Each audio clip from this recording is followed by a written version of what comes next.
Hi friends, I'm Sonia. Welcome to my channel Simple Yet Very Creative. ഈ വീഡിയോയിൽ chain സ്റ്റിച്ചിന്റെ variations ആയ alternative twisted chain സ്റ്റിച്ചും zigzag chain സ്റ്റിച്ചും എങ്ങനെ ചെയ്യാമെന്നാണ് ഷെയർ ചെയ്യുന്നത്. പ്രീവിയസ് വീഡിയോ ചെയിൻ സ്റ്റിച്ചിന്റെ വേരിയേഷൻസിനെ കുറിച്ചിട്ടുള്ളതായിരുന്നു. അതിന്റെ ലിങ്ക് ഡിസ്ക്രിപ്ഷൻ ബോക്സിൽ ഷെയർ ചെയ്തിട്ടുണ്ട്. ഓൾട്ടർനേറ്റിംഗ് ട്വിസ്റ്റഡ് ചെയിൻ സ്റ്റിച്ച് എങ്ങനെ ചെയ്യാമെന്ന് നോക്കാം. ഇതിനായിട്ട് 6 നൂലാണ് ഞാനിവിടെ ഉപയോഗിച്ചിരിക്കുന്നത്. ഓൾട്ടർനേറ്റിംഗ് ട്വിസ്റ്റഡ് ചെയിൻ സ്റ്റിച്ച് നമ്മുടെ ട്വിസ്റ്റഡ് ചെയിൻ സ്റ്റിച്ച് ചെയ്യുന്ന പോലെ തന്നെയാണ്. ട്വിസ്റ്റഡ് ചെയിൻ സ്റ്റിച്ച് ചെയ്യുമ്പോൾ നമ്മൾ ഒരേ ഡയറക്ഷനിലാണ് ചെയ്യുക. പക്ഷേ ഓൾട്ടർനേറ്റീവ് ട്വിസ്റ്റഡ് ചെയിൻ സ്റ്റിച്ച് ചെയ്യുമ്പോൾ പേര് പോലെ തന്നെ 2 ഡയറക്ഷനിലും ഓൾട്ടർനേറ്റീവായി ചെയ്യും. പ്രീവിയസ് വീഡിയോയിൽ ട്വിസ്റ്റഡ് ചെയിൻ സ്റ്റിച്ചിന്റെ ഡീറ്റെയിൽ ആയി ഞാൻ എക്സ്പ്ലെയിൻ ചെയ്തിട്ടുണ്ട്. അതിന്റെ ലിങ്ക് ഞാൻ ഡിസ്ക്രിപ്ഷൻ ബോക്സിൽ മെൻഷൻ ചെയ്തിട്ടുണ്ട്. കാണാത്തവരാണെങ്കിൽ അത് കണ്ടു നോക്കുക.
സിഗ്സാഗ് ചെയിൻ സ്റ്റിച്ച് എങ്ങനെ ചെയ്യാമെന്ന് നോക്കാം. ഇതിനായിട്ട് 6 നൂലാണ് ഞാനിവിടെ ഉപയോഗിച്ചിരിക്കുന്നത്.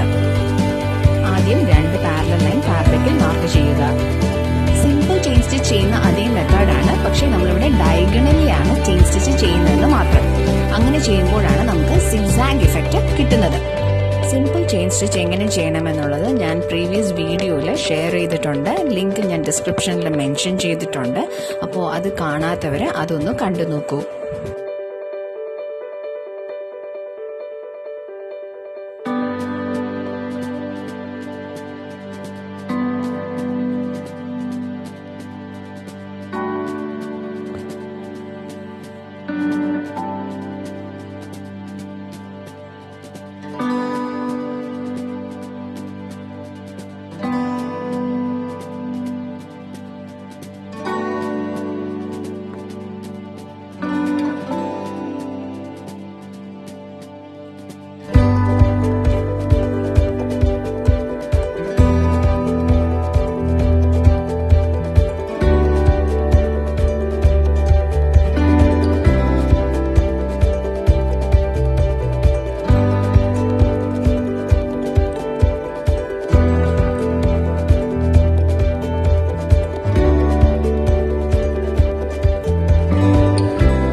information, please write in the comment section and press the like button to this video if this was useful. Thanks for watching.